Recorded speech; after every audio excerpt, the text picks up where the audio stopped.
Hello. Class এইটের আজকে ত্রৈরাশিক নিয়মের উপর আমরা বা ত্রৈরাশিক পদ্ধতির উপর দ্বিতীয় ক্লাসটা শুরু করতে চলেছি। তো আগের ক্লাসে ত্রৈরাশিক পদ্ধতি তোমাদের সঙ্গে আলোচনা করার সময় আমরা প্রত্যেকটা প্রশ্নের ক্ষেত্রে দুটো করে রাশি বা দুটি করে হেডিং নিয়ে আমরা প্রশ্নগুলোর সমস্যার সমাধান করছিলাম। তো এখন আমরা দেখব, যদি কোনো প্রশ্নের 3টি রাশি বা তার বেশি রাশি থাকে সেক্ষেত্রে আমরা কিভাবে প্রশ্নগুলোর সমাধান করব সেই ব্যাপারে আমরা একটু আলোচনা করব। তো সেই জন্য দেখো, আমি এখানে লিখছি, মনে করো এইরকম একটা প্রশ্ন আছে, যে উদাহরণ থেকেই যদি নেই,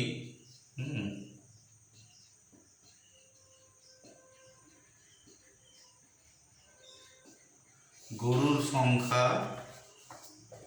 এবার হচ্ছে সময়, আর একটা হচ্ছে খড় বা খড়ের পরিমাণ। খড়ের পরিমাণের একক হচ্ছে কাহন। আচ্ছা, এবার মনে করো এইরকম আছে, 8টি গরু যদি থাকে তাহলে 15 দিন খাওয়াতে 4 কাহন খড় লাগে, তাহলে 10টি গরুকে 72 দিন খাওয়াতে কত কাহন খড় লাগবে। এইরকম যদি প্রশ্ন থাকে, এই সব প্রশ্নের ক্ষেত্রে আমরা কি করি দেখো, প্রথমে আমরা যদি মনে করি যেটা জানতে চেয়েছে, যে রাশিটা জানতে চেয়েছে খড়, সেই খড়ের পরিমাণটার সঙ্গে একবার গরুর সংখ্যার সম্পর্ক আমরা তৈরি করব। খড়ের পরিমাণের সঙ্গে গরুর সংখ্যার সম্পর্ক আমরা তৈরি করব। এটা তৈরি করে সেখান থেকে একটা ভগ্নাংশ পাবো, তারপরে এবার গরুর সংখ্যাটা স্থির ধরে নেব, গরুর সংখ্যাটা একই সমান ধরে নেব, সমান ধরে নেব। মনে করো এটা 50টি গরু আছে, 50টি গরু আছে, তাহলে সমান হয়ে গেলে সুতরাং এটার আলোচনার বিষয় না হলেও হবে। এবারে খড়ের সঙ্গে সময়ের সম্পর্কটা আমরা হিসাব করব। এদের সরল সম্পর্কে আছে না ব্যস্ত সম্পর্কে আছে সেটা হিসাব করবো, সেখান থেকে আর একটা ভগ্নাংশ পাবো। কিভাবে পাবো সেটা আমি তোমাদের দেখাই। মনে করো আমি বলেছি যে রাশিটা জানতে চাইবে সেই রাশিটা প্রতি ক্ষেত্রেই দিতে হবে। তাহলে খড়ের পরিমাণটা জানতে চেয়েছে, তাহলে খড়ের পরিমাণটা প্রতিবারই নিতে হবে। তাহলে খড়ের পরিমাণের সঙ্গে আমি গরুর সংখ্যার সম্পর্ক তৈরি করব, তখন সময়টাকে সমান ধরে নিতে হবে। এক্ষেত্রে মনে করো সময় 24 ঘন্টা, এক্ষেত্রেও সময় 24 ঘন্টা, কিংবা এক্ষেত্রে সময় 50 ঘন্টা, এক্ষেত্রেও সময় 50 ঘন্টা, এটা ধরে নিতে হবে। তাহলে সময়টা বাদ চলে যাচ্ছে, যখনই সময়টা 50 ঘন্টা 50 ঘন্টা অর্থাৎ সমান ধরে নিচ্ছি, তখন অন্যগুলোর উপর কিন্তু সময়ের আর প্রভাব পড়বে না। সেই জন্য সময়টাকে স্থির ধরে নিচ্ছি, দিয়ে বাদ দিচ্ছি। তাহলে এবার তুমি যদি হিসাব করো, 8টা গরুকে খাওয়াতে গেলে 4 কাহন খড় লাগে, তাহলে 10টি গরুকে খাওয়াতে গেলে কম খড় লাগবে নাকি বেশি খড় লাগবে? তা আমরা স্বাভাবিকভাবেই বুঝতেই পারছি যে গরুর সংখ্যাটা বাড়ছে বলে খড়ের পরিমাণটাও বেশি লাগবে। 8টি গরুকে খাওয়াতে যদি 4 কাহন খড় লাগে, তাহলে 10টি গরুকে খাওয়াতে বেশি খড় লাগবে। তাহলে গরুর সংখ্যা বাড়লো, খড়ের পরিমাণটাও বাড়ছে, অর্থাৎ দুদিকে একই ঘটনা ঘটছে, এখানেও বাড়ছে এখানেও বাড়ছে। তাহলে গরুর সংখ্যা এবং খড় সরল সম্পর্কে আছে। এইবারে সেটা যদি আমরা লিখি যে গরুর সংখ্যা ও খড়, মানে গরুর সংখ্যা বাড়লে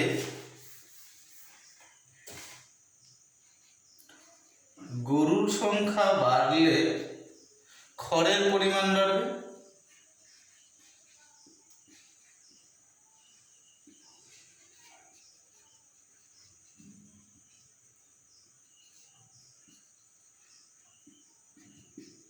খড়ের পরিমাণও বাড়বে।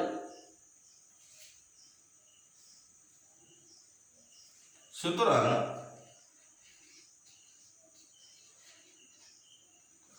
গরুর সংখ্যা ও খড় সরল সম্পর্কে আছে, বা রাশি দুটি সরল সম্পর্কে আছে। গরুর সংখ্যা ও খড়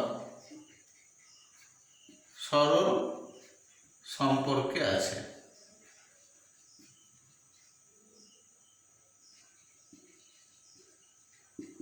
গরুর সংখ্যা ও খড় সরল সম্পর্কে আছে। তাই যদি হয় তাহলে সরল সম্পর্কে তাহলে কি হয় দেখো, এখানে যদি আমরা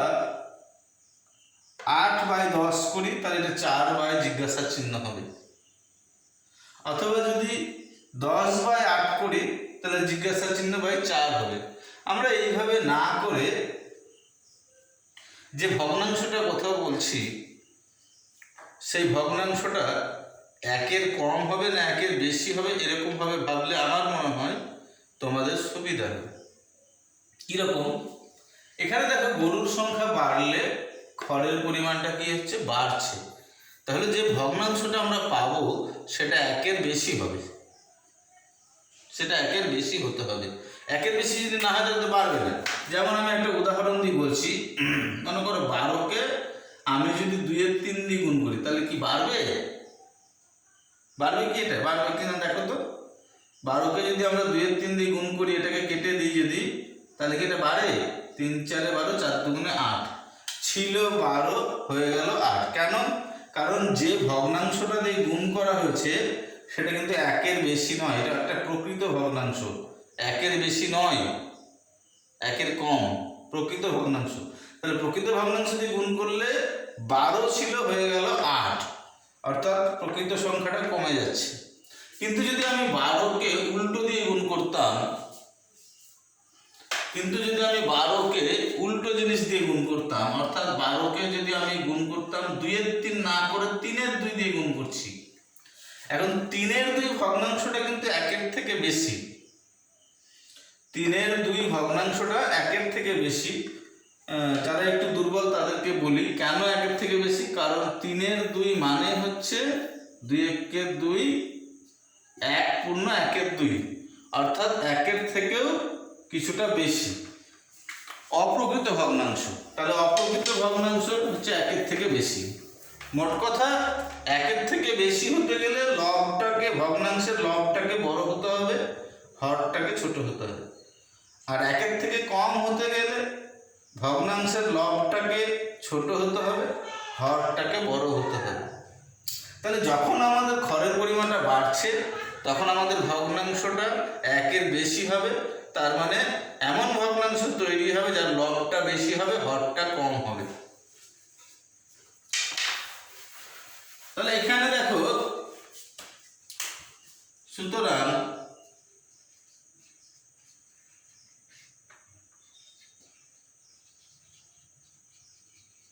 ভগ্নাংশটি একের বেশি হবে। একের বেশি কেন হলো? যেহেতু গরুর সংখ্যা বাড়ছে বলে খড়ের পরিমাণটাও বাড়বে। খড়ের পরিমাণটা বাড়বে বলেই যে ভগ্নাংশটা আমরা তৈরি করব সেই ভগ্নাংশটা একের বেশি হবে। তাহলে একের বেশি করতে গেলে কিভাবে করব? 8/10 করলে একের বেশি হবে নাকি 10/8 করলে একের বেশি হবে? একের বেশি ভগ্নাংশ তৈরি করতে গেলে লবটাকে বড় করতে হবে, হরটাকে ছোট করতে হবে। অতএব ভগ্নাংশটি হবে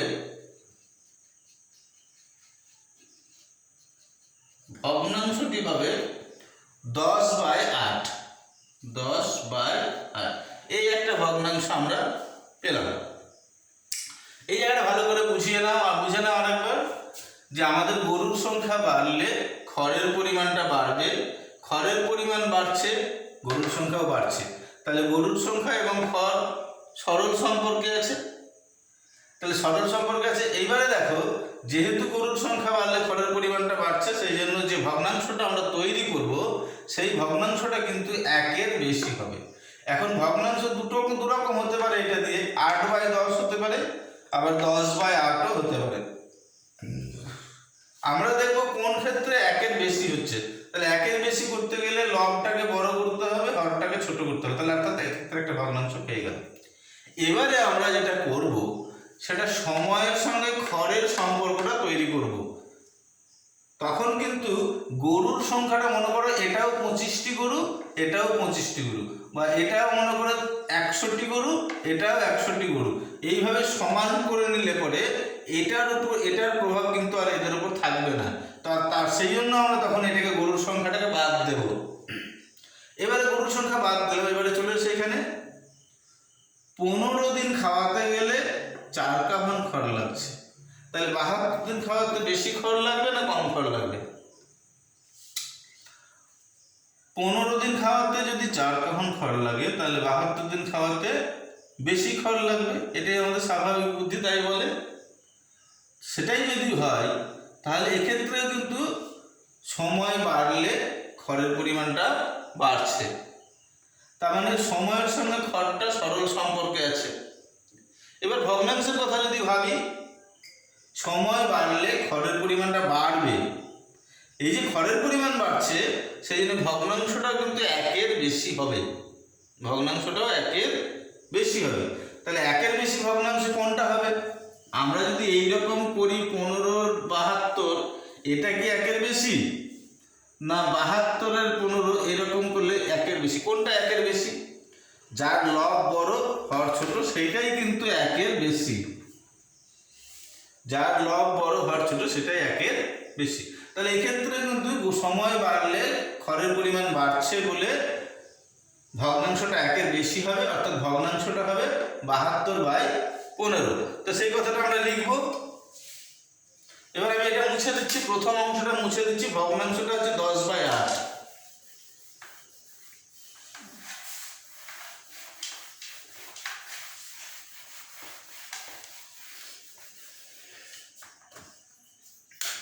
এবার দ্বিতীয় ক্ষেত্রে যেটা তৈরি করছি দেখো,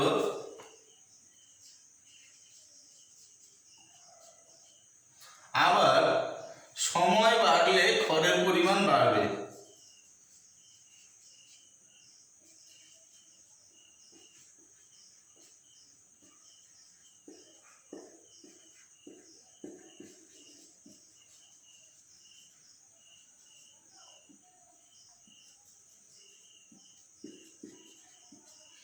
তাহলে এটাও বাড়ছে এটাও বাড়ছে, তাহলে সময়ের সঙ্গে খড় সরল সম্পর্কে আছে।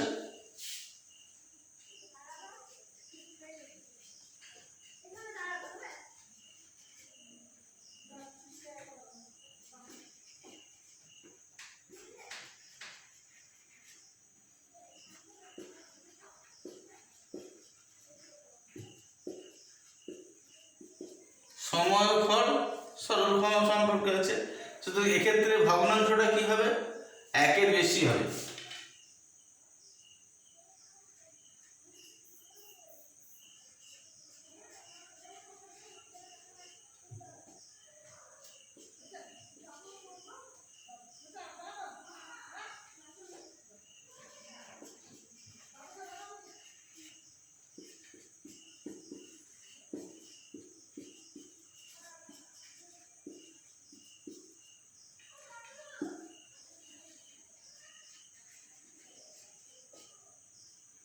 অর্থাৎ একের বেশি যদি হয় তাহলে 72/15 হবে।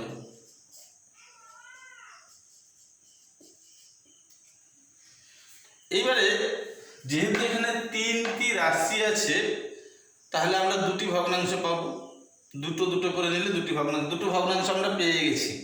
এবারে দেখো যেটা জানতে চেয়েছে তার এইটা কিন্তু অজানা রাশি, এইটা হচ্ছে অজানা, আর এইটা হচ্ছে আমরা জানি 4 কাফন। যেটা জানতে চেয়েছে সেইটা নির্ণয় করার জন্য এই জানা রাশিটাকে গুণ করব যে দুটো ভগ্নাংশ আমরা পেয়েছি সেই ভগ্নাংশ দুটো দিয়ে। তাহলে অতএব জিজ্ঞাসা চিহ্ন সমান কি হবে? জিজ্ঞাসা চিহ্ন সমান, দেখো এটা অজানা রাশি, অজানা রাশি বের করতে গেলে এই জানা রাশি যেটা আছে সেই জানা রাশিটাকে গুণ করব যে ভগ্নাংশ দুটো আমরা তৈরি করেছি সেইটা দিয়ে। তাহলে প্রথম ভগ্নাংশটা কত ছিল? 10/8। দ্বিতীয় ভগ্নাংশটি আমরা কত পেয়েছি? 72/15। এইবারে যদি আমরা কাটাকুটি করি তাহলে যেটা হবে উত্তর সেটাই। হ্যাঁ, এবারে দেখো আমরা যদি কাটাকুটি করি জিনিসটা কেমন দাঁড়াবে।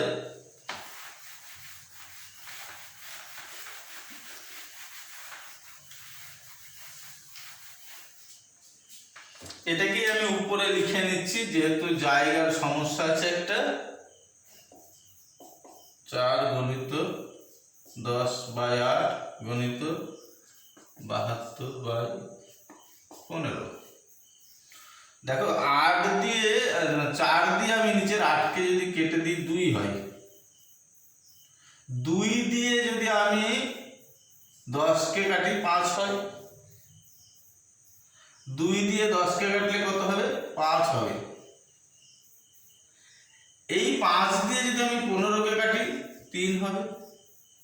আর 3 দিয়ে 24কে কাটলে 3 দিয়ে 72কে কাটলে 24 হবে। অর্থাৎ এই ক্ষেত্রে আমরা দেখতে পাচ্ছি 24 কাহন খড় লাগবে। এটাই হচ্ছে তিনটে রাশি বা তার বেশি রাশি যদি থাকে সেই ক্ষেত্রে আমরা ত্রৈরাশিক পদ্ধতিতে কিভাবে সমস্যার সমাধান করব তার একটা উদাহরণ। তিনটে রাশিমালা যদি থাকে 2টি ভগ্নাংশ তৈরি হবে। 4টি রাশিমালা যদি থাকে 3টি ভগ্নাংশ তৈরি হবে। এইরকম ভাবে চলবে আর কি। তার মানে যেটা আমি বলতে চাইছি সেটা হলো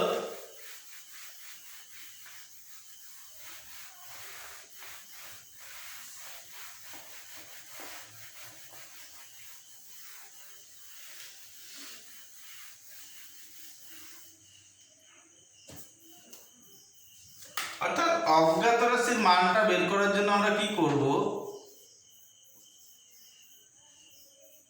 অজ্ঞাত মানটা বের করার জন্য কি করব?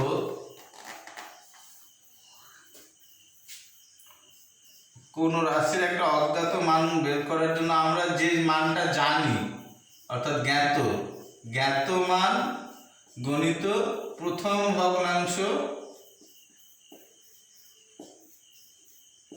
গণিত দ্বিতীয় ভগ্নাংশ, যদি আরো সংখ্যামালা থাকে বা আরো রাশিমালা থাকে তাহলে আরো এইভাবে যে ভগ্নাংশগুলো তৈরি হবে সেই ভগ্নাংশগুলো গুণ করে করে তারপরে হিসেব করে যেটা হবে সেটাই আমাদের উত্তর হবে। এখানে দেখো এই ভগ্নাংশগুলো কিভাবে তৈরি করতে হবে সেটা একটু আগে তোমাদের আমি শিখিয়েছি। এবারে আমরা যদি অনুশীলনের দিকে যাই তাহলে আমরা একটা অনুশীলনের দিকে এগোনোর চেষ্টা করি। হ্যাঁ, যেটা বলছিলাম যে এর আগের তো যত ক্লাস করানো হচ্ছে সব ক্লাসেই বলেছি যে তোমরা যখনই ভিডিওটার সামনে বসবে তোমরা নিজেদের বইগুলো নিয়ে বসবে। আশা করি আজকেও নিজেরা বসেছ, বই নিয়ে বসেছ। তো দেখো কোষে দেখি 10.2 যেটা আছে সেটাতে প্রথম প্রশ্নটা তোমরা দেখতে পাচ্ছ, ভালো করে দেখে নাও। কোষে দেখি 10.2 প্রথম প্রশ্নটা তোমরা দেখতে পাচ্ছ। কোষে দেখি 10.2 প্রথম প্রশ্নটা তোমরা দেখতে পাচ্ছ, ভালো করে দেখে নাও। আচ্ছা, এবার আমি প্রশ্নটা একবার পড়ে শোনাই তোমাদের। গ্রামের রাস্তা বাঁধানোর কাজ শুরু হবে। ঠিক হয়েছে 14 জন লোক দৈনিক 4 ঘন্টা কাজ করে 15 দিনে সম্পূর্ণ কাজটি করতে পারবেন, কিন্তু 24 জন লোক দৈনিক 7 ঘন্টা করে কাজ শুরু করলে কত দিনে কাজটি করবেন? ত্রৈরাশিক পদ্ধতিতে হিসেব করি। তাহলে আমাদের প্রথম লাইনটাতে সেরকম কিছু নেই, গ্রামের রাস্তা বাঁধানোর কাজ শুরু হবে, প্রথম লাইনটাতে সেরকম কিছু নেই। দ্বিতীয় লাইনে কি বলছে দেখো, ঠিক হয়েছে 14 জন লোক, অর্থাৎ এটা একটা আমাদের রাশি 14 জন লোক অর্থাৎ লোক সংখ্যা, দৈনিক 4 ঘন্টা কাজ করে, এটা আর একটা রাশি ঘন্টা। 15 দিনে সম্পূর্ণ কাজটি করতে, 15 দিন, এটাও আর একটা রাশি। তাহলে আমরা দেখতে পাচ্ছি এই প্রশ্নে, প্রথম প্রশ্নে আমাদের 3টে রাশি আছে, লোক সংখ্যা, ঘন্টা আর 15 দিন। তারপরে তৃতীয় লাইন কি বলেছে, 24 জন লোক দৈনিক 7 ঘন্টা করে কাজ শুরু করলে কতদিনে কাজটি করবেন ত্রৈরাশিক পদ্ধতিতে হিসেব করুন। তাহলে আমরা যদি হেডিংটা করি বা আমরা যদি গণিতের ভাষায় সমস্যাটা লিখি সেটা কিরকম হবে আগে সেটা দেখো। হ্যাঁ, যেটা বলছিলাম দেখো, প্রশ্নটি আমি বোর্ডে লিখে দিচ্ছি। গণিতের ভাষায় সমস্যাটি হলো লোক সংখ্যা, ঘন্টা আর দিন। এখানে সময় দুরকম আছে বলে আমি হেডিংটা সময় বলে লিখিনি, তাহলে দুটোই সময় হয়ে যাবে, সেই জন্য ঘন্টাটাকেই হেডিং করে দিয়েছি বা রাশি করে দিয়েছি, আর দিনটাকে হেডিং করে দিয়েছি বা রাশি করে দিয়েছি। তাহলে কি দেখতে পাচ্ছি আমরা, 14 জন লোক 4 ঘন্টা করে কাজ করলে 15 দিনে কাজটা শেষ হয়। 24 জন লোক 7 ঘন্টা করে কাজ করলে কত দিনে কাজটি শেষ হবে। এইটা হচ্ছে আমার প্রশ্ন, কত দিন। তাহলে দিন সংখ্যার সঙ্গে এটা বারে বারেই নিতে হবে, প্রতিবারেই কিন্তু যেটা জানতে চাইবে সেই রাশিটা প্রতিবারই নিতে হবে। তাহলে দিন সংখ্যাটা প্রতিবারই নিতে হবে। তাহলে দিন সংখ্যার সঙ্গে যদি লোক সংখ্যার সম্পর্ক তৈরি করি তখন ঘন্টাটাকে বাদ দিয়ে দেবো বা স্থির বা সমান ধরে বাদ দিয়ে দেবো। তারপরে দিন সংখ্যার সঙ্গে যখন ঘন্টার সম্পর্ক তৈরি করব তখন লোক সংখ্যাটাকে বাদ দিয়ে দেব। এবারে তাহলে আমরা করি, ঘন্টাটা বাদ দিয়ে দিচ্ছি। 14 জন লোকে যদি শুরু করে কাজটা, 14 জন লোকে যদি কাজটা শুরু করে তাহলে 15 দিন লাগে। কিন্তু যদি 24 জন লোকে কাজটা করতে চায় তাহলে দেখো সময়টা বেশি লাগবে না কম লাগবে, একটু ভেবে হিসাব করতে হবে। 14 জন লোক কাজ করলে 15 দিন লাগে, তাহলে 24 জন লোক কাজ করছে মানে বেশি লোক কাজ করছে, তাহলে সময়টা কম লাগবে। বোঝা যাচ্ছে? 14 জন লোকে যদি কাজটা করে 15 দিন সময় লাগে, তাহলে 24 জন লোকে যদি কাজ করে লোক সংখ্যা বেড়ে গেল তাহলে সময়টা আমার কম লাগবে। তার মানে লোক সংখ্যা বাড়লে সময় কমছে, তাহলে সম্পর্কটা কেমন হবে? ব্যস্ত সম্পর্ক, অর্থাৎ লোক সংখ্যার সঙ্গে দিন ব্যস্ত সম্পর্কে আছে। তাই এই কথাটা আমরা লিখবো।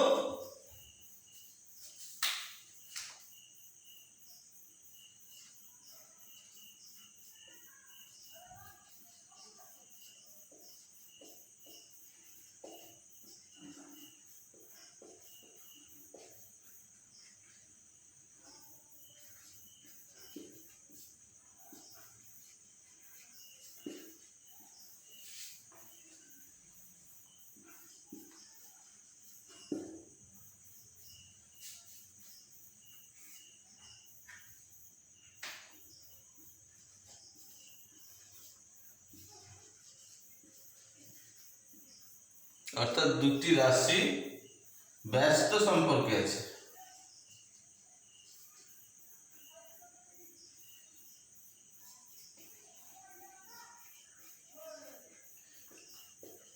ব্যস্ত সম্পর্কে আছে। সুতরাং ভগ্নাংশটা কি হবে? যেহেতু দিন সংখ্যাটা কম হবে, লোক সংখ্যা বাড়ছে বলে যেহেতু দিন সংখ্যাটা কম হবে, তাহলে ভগ্নাংশটাও কিন্তু 1-এর কম হবে।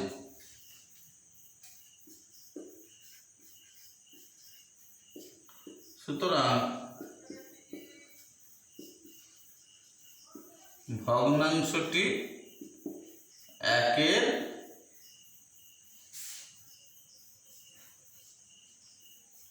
কম হবে, অর্থাৎ 14/24 করতে হবে, উপরে ছোট থাকবে,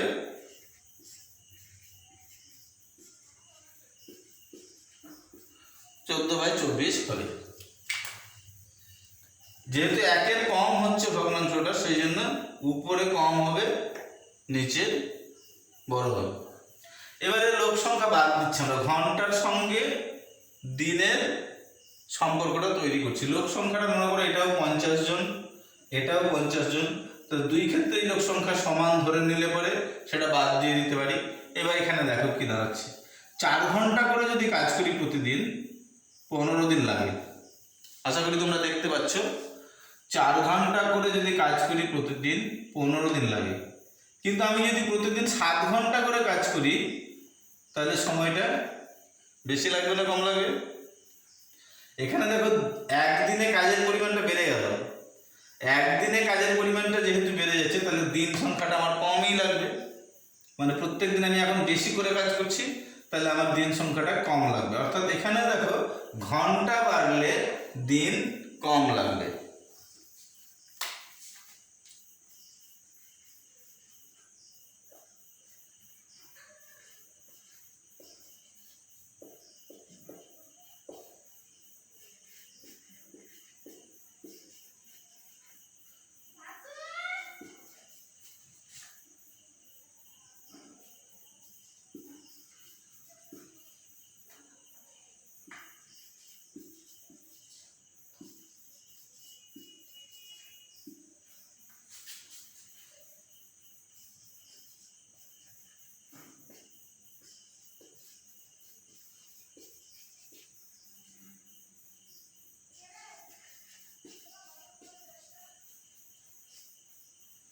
তাহলে যেহেতু ঘন্টা বাড়লে দিন কম লাগবে, সুতরাং ভগ্নাংশটাও একের কম হবে।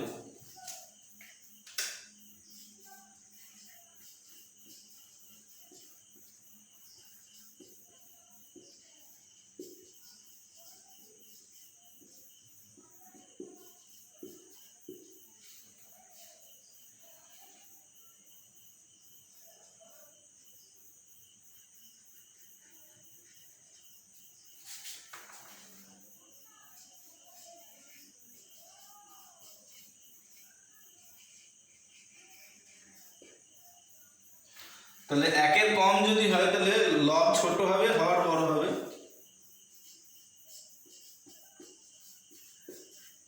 4/7 হবে। তাহলে এখানে আমরা দুটো ভগ্নাংশ তৈরি করতে পেরেছি, এই একটা ভগ্নাংশ আর এই হচ্ছে আর একটা ভগ্নাংশ, এই দুটো ভগ্নাংশ তৈরি করতে পেরেছি। এখন যে রাশিটা জানতে চেয়েছে দিন সংখ্যা, সেই দিন সংখ্যার এটা হচ্ছে অজ্ঞাত রাশি, এটা জ্ঞাত রাশি। তাহলে দিন সংখ্যার অজ্ঞাত রাশি বের করার জন্য দিন সংখ্যার জ্ঞাত রাশিটাকে গুণ করব এই ভগ্নাংশটা আর এই ভগ্নাংশটা দিয়ে।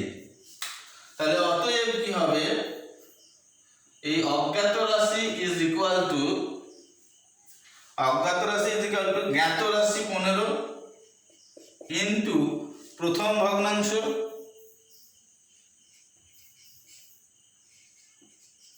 ইন্টু দ্বিতীয় ভগ্নাংশ। এইটা হবে আমার হিসাব করার পরে যেটা বেরোবে সেটাই হবে উত্তর। তো এখানে তো বোর্ডে জায়গা পাওয়া যাচ্ছে না, তাহলে আমি উপরেই চলে যাই একটু। আচ্ছা, এটা যদি এই জিনিসটা আমি উপরে যদি আরেকবার লিখে নিই,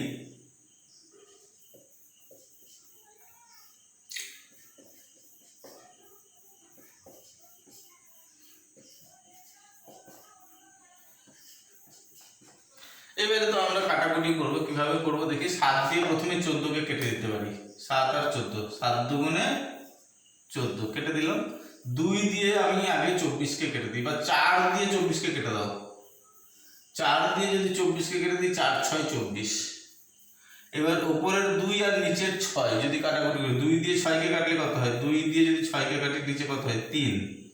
এবার 3 দিয়ে যদি 15কে কাটি, এই 3 দিয়ে এই 15কে যদি কাটি, তাহলে 3 5 15, অর্থাৎ কিনা আমরা কত পেলাম 5।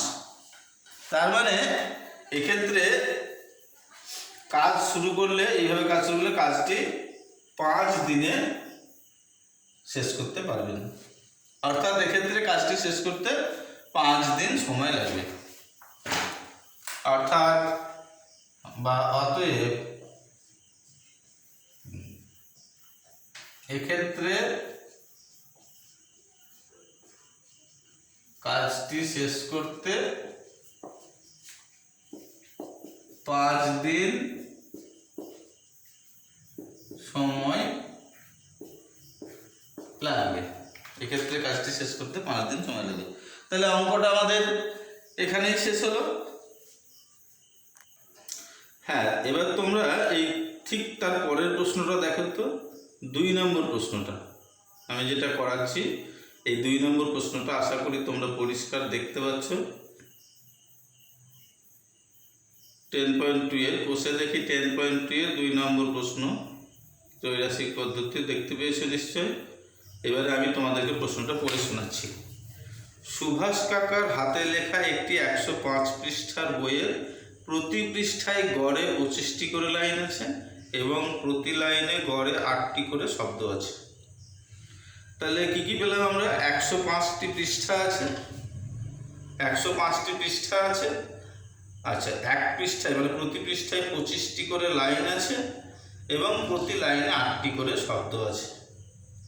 এই বইটি যদি এমনভাবে ছাপাই যাতে প্রতি পৃষ্ঠায় 30টি করে লাইন থাকবে এবং প্রতি লাইনে গড়ে 10টি করে শব্দ থাকবে, তবে সেই ছাপা বইটি কত পৃষ্ঠার বই হবে, ত্রৈরাশিক পদ্ধতি হিসেব করে লিখি। দেখো, আমি এই সমস্যাটা কিন্তু গণিতের ভাষায় ছকে লিখে ফেলেছি।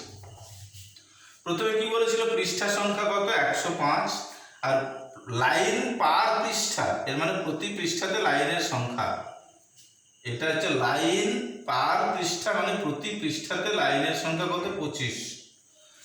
তারপরে কি আছে? শব্দ পার লাইন, মানে প্রতি লাইনে শব্দ সংখ্যাটা কত? শব্দ পার লাইন, শব্দ পার লাইন মানে প্রতি লাইনে শব্দ সংখ্যাটা কত? 8টা শব্দ। তার মানে কি, যখন আমি এক লাইনে 8টা শব্দ লিখছি, এইরকম এক পৃষ্ঠায় 25টি লাইন লিখছি, তখন বইয়ের পৃষ্ঠা সংখ্যা হচ্ছে 105। এবার যদি আমি বইটা এমনভাবে ছাপাই যে প্রতি লাইনে 10টি শব্দ থাকবে এবং প্রতি পৃষ্ঠায় 30টি লাইন থাকবে, তাহলে বইটি কত পৃষ্ঠার হবে? তাহলে প্রথমে আমরা দেখব যে কোনটা জানতে চেয়েছে, আমাদের পৃষ্ঠা সংখ্যাটা জানতে চেয়েছে, দেখতেই পাচ্ছ। তাহলে প্রত্যেকবারেই কিন্তু যখন আমরা ভগ্নাংশ তৈরি করব, তখন প্রত্যেকবারেই কিন্তু পৃষ্ঠা সংখ্যাটা নেব। তাহলে পৃষ্ঠা সংখ্যার সঙ্গে একবার লাইনের সম্পর্ক তৈরি করব, তাতে একটা ভগ্নাংশ পাবো। তারপরে পৃষ্ঠা সংখ্যার সঙ্গে শব্দের সম্পর্ক তৈরি করব, তাহলে আরও একটি ভগ্নাংশ পাবো। তো আমরা সেই কাজটা যদি করি, পৃষ্ঠা সংখ্যার সঙ্গে লাইনের সম্পর্ক তৈরি করছি, তখন আমি ধরে নিচ্ছি শব্দ সংখ্যা, প্রতি লাইনে শব্দ সংখ্যাটা সমান। মনে করো প্রতি লাইনে শব্দ সংখ্যাটা 15, তাহলে 15 আর 15 ধরে নিয়ে শব্দটাকে বাদ দিয়ে দিলাম মনে মনে।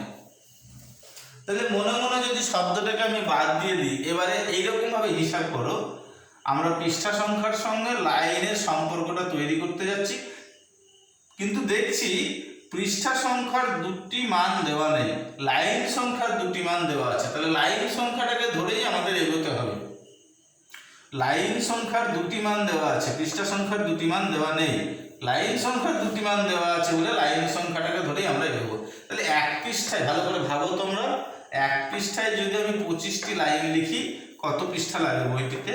105 পৃষ্ঠা। এবার আমি কি করছি, এক পৃষ্ঠাতে 30টি লাইন লিখছি। তার মানে আগে এক পৃষ্ঠায় 25টি লাইন লিখছিলাম, এখন আমি এক পৃষ্ঠায় 30টি লাইন লিখছি। তার মানে কি, সরু করে লিখছি না মোটা করে লিখছি? বাবু, আগে এক পৃষ্ঠায় 25টি লাইন লিখছিলাম, এখন আমি এক পৃষ্ঠায় 30টি লাইন লিখছি। তাহলে এক পৃষ্ঠায় যেহেতু লাইন বেশি লিখছি, তার মানে সরু করে লিখছি। তাহলে সরু করে লিখলে বইটা আমার মোটা হবে না সরু হবে? সরু করে যেহেতু লিখছি, তাহলে বইটাও আমার পৃষ্ঠা সংখ্যাটা কম হবে, সরু হবে, বইটা পাতলা হবে। তাহলে প্রতি পৃষ্ঠায় লাইন সংখ্যা আমার 25 থেকে 30 হলো, মানে এক একটা পৃষ্ঠাতে লাইনের সংখ্যা যেহেতু বেড়ে গেল, তাহলে পৃষ্ঠা সংখ্যাটা আমার বইয়ের কম হবে। তার মানে কি, লাইন সংখ্যাটা বাড়ছে, পৃষ্ঠা সংখ্যাটা কমছে, দুদিকে আলাদা ঘটনা ঘটছে। তার মানে লাইন সংখ্যা এবং পৃষ্ঠা সংখ্যা ব্যস্ত সম্পর্কে আছে, এটা আমরা লিখব। লাইন সংখ্যা এবং পৃষ্ঠা সংখ্যা ব্যস্ত সম্পর্কে আছে।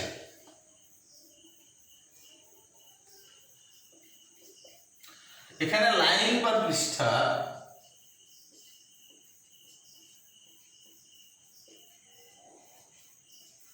বাড়লে পৃষ্ঠা সংখ্যা কি হবে?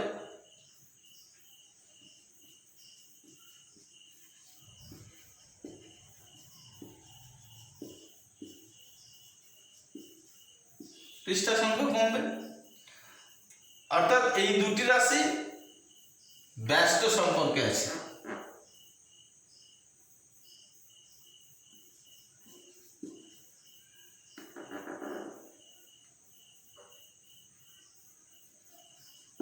অর্থাৎ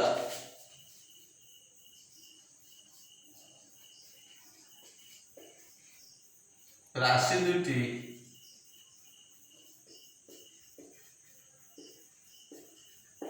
ব্যস্ত সম্পর্কে আছে। হলো, এবার যেহেতু এক পৃষ্ঠায় লাইন সংখ্যা বাড়ালাম বলে পৃষ্ঠা সংখ্যাটা কম লাগবে, তার মানে ভগ্নাংশটি আগে কম হবে।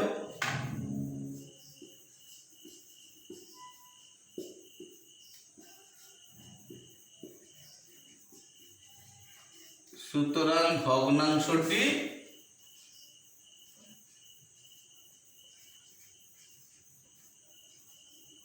একের কম হবে, অর্থাৎ কত হবে? 25/30 হবে নাকি 30/25 হবে? একের কম যদি হতে হয় তাহলে লবটাকে কম হতে হবে আর হরটাকে বেশি হতে হবে। এই একটা ভগ্নাংশ আমরা পেলাম। এরপরে কি হবে, আমরা পৃষ্ঠা সংখ্যার সঙ্গে শব্দ সংখ্যার সম্পর্ক তৈরি করব। তখন লাইন বা পৃষ্ঠা অর্থাৎ প্রতি পৃষ্ঠায় লাইন সংখ্যাটাকে সমান ধরে নিয়ে বাদ দিয়ে দেবো। মনে করছি আমরা এক পৃষ্ঠায় 50 লাইন লিখতাম, এখনো 50 লাইন লিখছি, তাহলে এটা বাদ চলে গেল। এবারে ভাবো শব্দ সংখ্যার শব্দ পার লাইন যেটা আছে সেখানে দুটো মানই দেওয়া আছে, পৃষ্ঠাতে কিন্তু দুটো মান দেওয়া নেই। তাহলে শব্দটা ধরে এগোবো। এক লাইনে 8টা শব্দ লিখছিলাম, তাতে বইটা ছাপাতে 105 পৃষ্ঠা লাগছিল। এখন আমি এক লাইনে 10টা শব্দ লিখছি, তার মানে এক লাইনে 8টা শব্দ লিখছিলাম, এখন এক লাইনে 10টা শব্দ লিখছি, তার মানে কি আমি সরু সরু করে লিখছি আরো, তাহলে বইটা ছাপাতে আমার আরো কম পৃষ্ঠা লাগবে। এক লাইনে যদি আমি 8টা শব্দ লিখি তাহলে যত বড় করে লিখব, এক লাইনে আমি 10টা শব্দ লিখছি মানে কি আর একটু ছোট সাইজের লিখছি, তাহলে কি বইটাও ছোট হয়ে যাবে, মানে বইটা পাতলা হয়ে যাবে, মানে কম পৃষ্ঠার হবে। এইভাবে আমরা নিজের মতন করে ভেবে নিতে পারি। তার মানে এখানে শব্দ প্রতি লাইনে শব্দ সংখ্যাটা বাড়ালে পরে পৃষ্ঠা সংখ্যাটা কমে যাবে।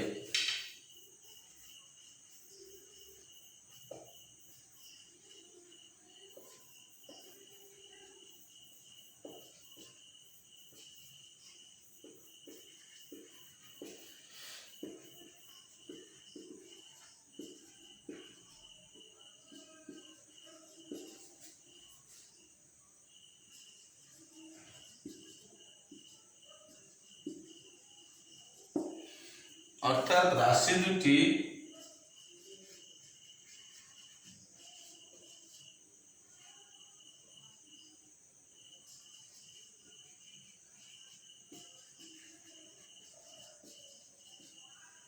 ব্যস্ত সম্পর্কে আছে। এবার ভগ্নাংশটা কেমন হবে, লাইন প্রতি লাইনে শব্দ সংখ্যা বাড়ালে পরে পৃষ্ঠা সংখ্যাটা কম হবে, পৃষ্ঠা সংখ্যাটা কমছে বলে ভগ্নাংশটি একের কম হবে।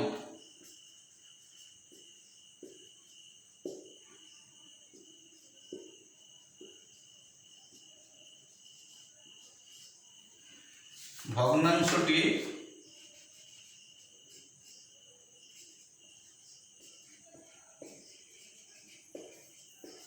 একের কম হবে, অর্থাৎ কত হবে, 8/10 হবে।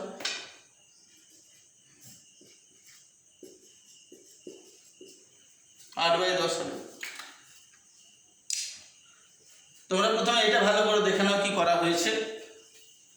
প্রথমে আমরা কি করেছি দেখো,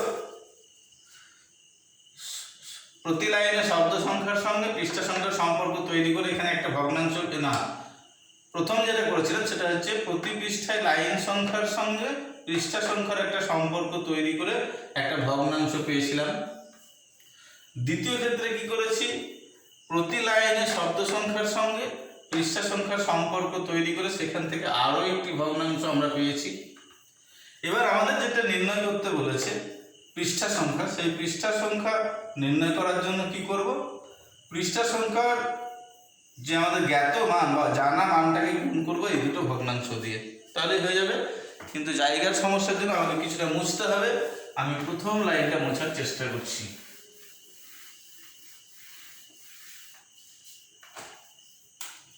অতএব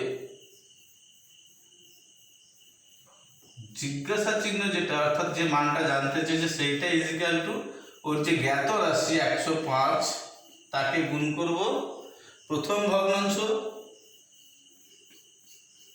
গণিত দ্বিতীয় ভগ্নাংশ, এই দিয়ে গুণটা করব।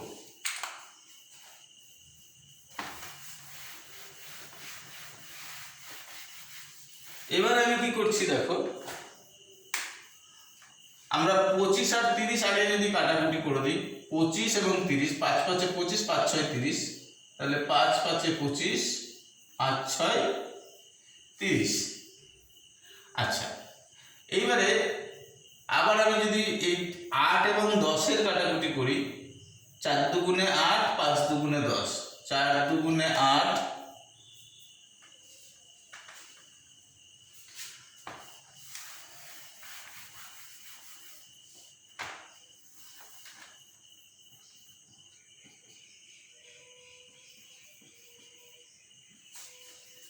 105।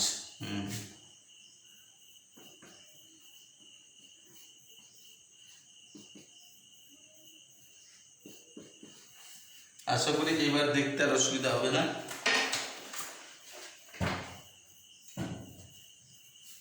প্রথমে 5 দিয়ে কেটেছিলাম, 5 5 25, 5 6 30। আবার যদি আমি এই 5 দিয়ে 5 5 25, 5 6 30, এই 5 দিয়ে যদি আমি 10কে কাটি, 5 দুগুণে 10। এবার 2 দিয়ে যদি আমি 8কে কাটি, কত হবে? 4। 2 দিয়ে 8কে কাটলে আমার 4 হবে। এবার 4 এবং 6 যদি কাটাকুটি করি, তাহলে 4কে কাটলে 2 হবে আর 6কে কাটলে 3 হবে। 3 দিয়ে 105কে কাটো, 3 দিয়ে যদি 105কে কাটো কি হয়? 3 3কে 9, 1 থাকলো 15, 3 5 15, 35। তাহলে এখানে কি কি থাকলো? 35 আর এখানে 2, 35 দুগুণে 70। অর্থাৎ এক্ষেত্রে বইটি হবে 70 পৃষ্ঠার। অর্থাৎ এক্ষেত্রে বইটি 70 পৃষ্ঠার হবে। অতএব এক্ষেত্রে বইটি 70 পৃষ্ঠার হবে।